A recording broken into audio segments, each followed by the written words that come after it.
ॾोकिरी वेझो ॻोठ बुलहड़जी में तारीख़ी क़ब्रिस्तान ते कब्ज़े ख़िलाफ़ ॻोठ जे मुख़्तलिफ़ बिरादरी जे माण्हुनि जो एहतिजाजी मुज़ाहिरो कयो वियो आहे।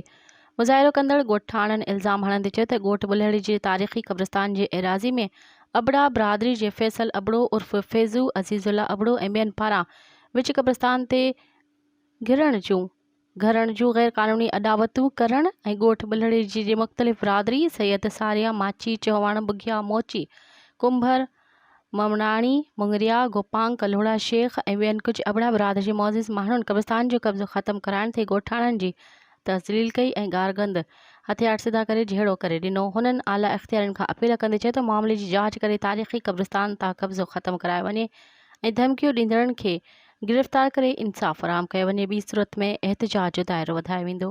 मज़ीद ख़बरनि ऐं तफ़सीलात लाइ विज़िट कयो असांजी वेबसाइट www.awamiNewsHD.com ऐं ॾिसंदा रहो अवामी न्यूज़ HD।